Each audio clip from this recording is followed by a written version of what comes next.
Alright gents, hang on to turn this down. Gents and ladies. To accommodate the ladies as well. Do you remember, this is that board.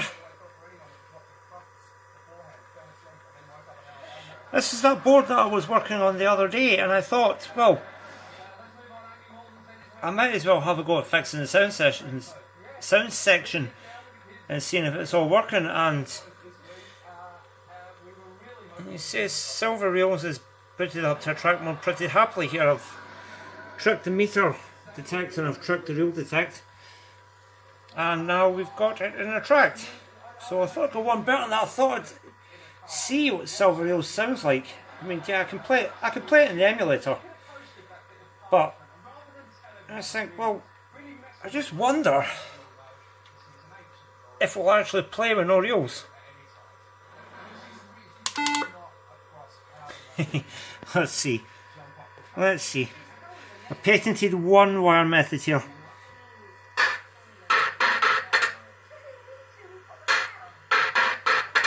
Ooh, the sounds look good in this game. Can't see what I'm doing. That must be trail held or something. I need to go back to the emulator and review it, so it looks like. Ooh. I wonder if this is gamble. I wonder if that line there's gamble. Yep.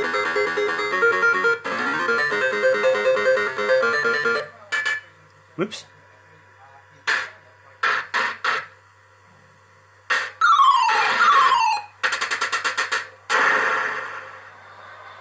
Yeah, that's definitely a letter trail or something.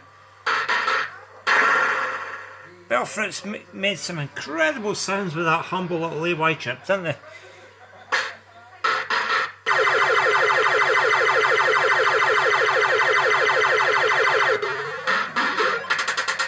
Reminds me of my days in Port Saint as a kid. Heard row upon row of these machines running. I'm not sure how that's going to... See if I can find it. Aha! See, I'm having to figure out. I'm just using one wire here to play it. I mean, I'm just having to figure it out as I go along.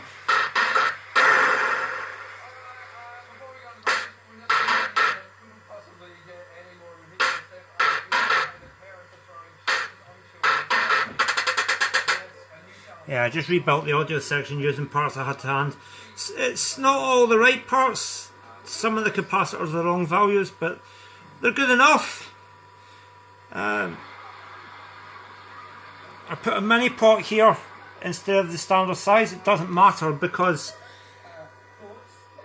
even though it's a small pot, the leg spacing is still the same to fit the holes. I mean, it should be one that size. Sort of focus. Come on, focus. I want to hit the autofocus here.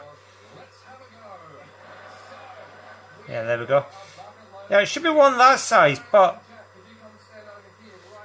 the sub-miniature one here fits exactly the same. It's just you don't have a volume knob to turn it.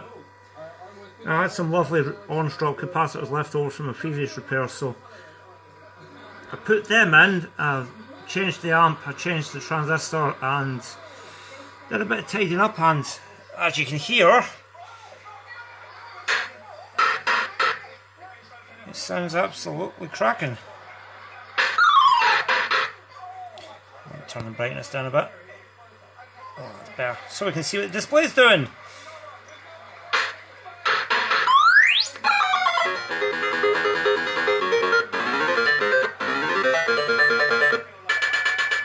I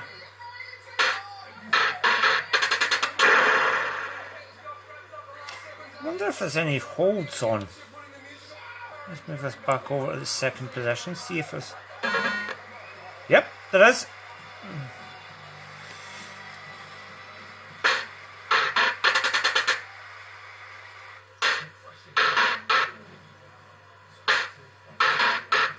See if we get any features.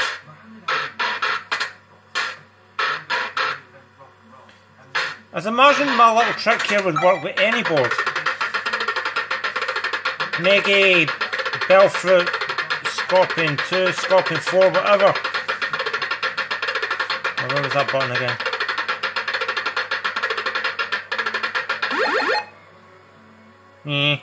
Didn't win nothing. That must be a number trail where it lights one of them up, each one up in turn on the skill chance, so you've got to try and hit it when they're all lit. You know, definitely need to get MFME out and have a look at the game.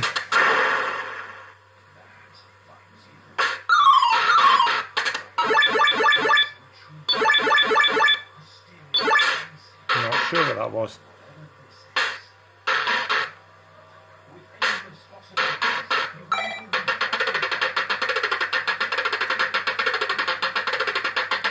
Let's see.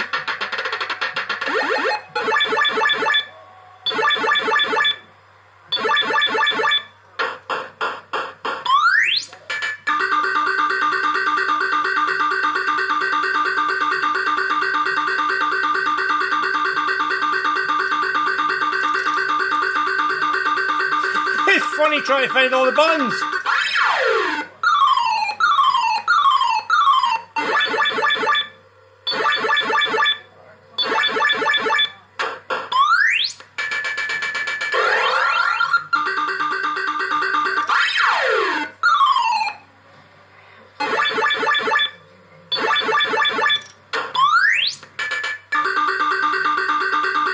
Oh, super nudge feature.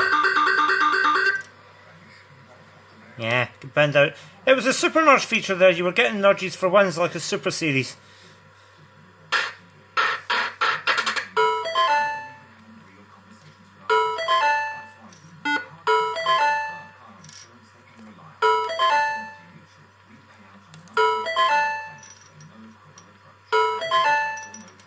How do you take the bank?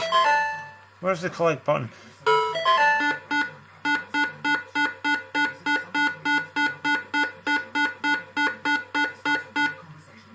That's it. Can we play again? Yep.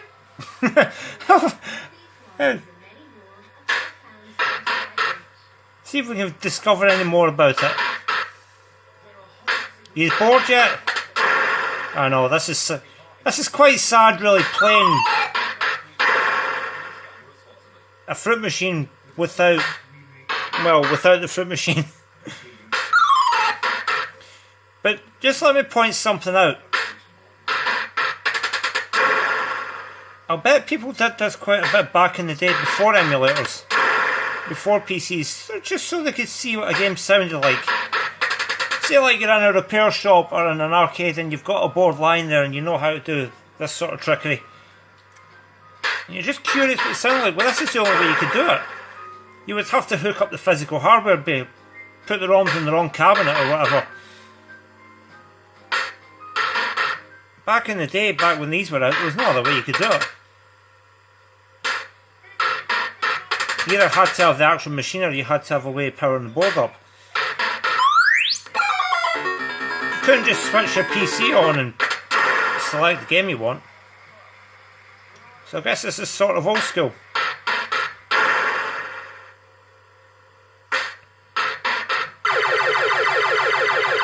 I like that sound.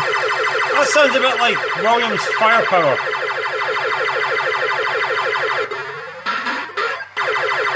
Ooh, double respin. Didn't come in anything but.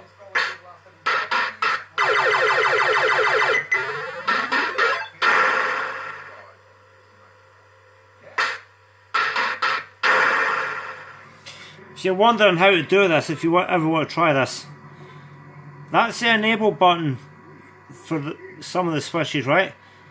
And it's the second last one to start.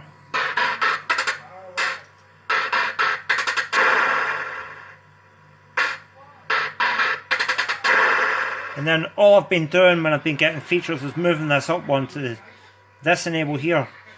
Second one along from the notch, and then just brushing the pins to find the right button.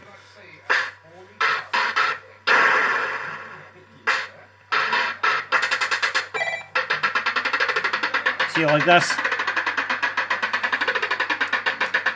Just move that over one. And then that one. Didn't come to anything.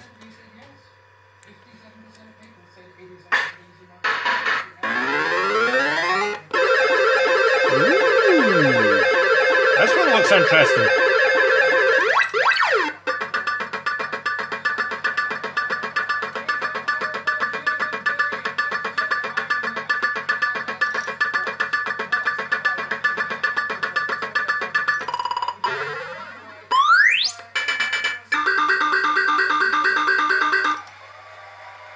No, didn't get a repeat. I think this video's going on long enough.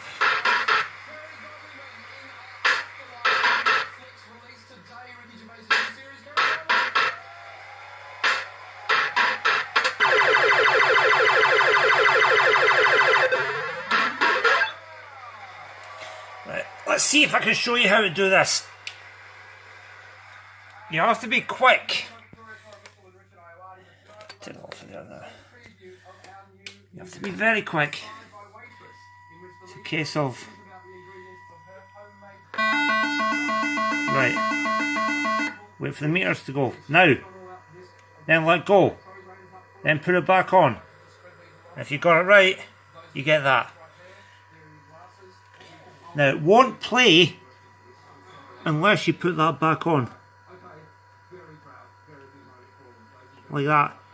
If you don't put it back on, it doesn't see any tabs. So when you press the start button, or link it to a wire as I'm doing here, what you'll get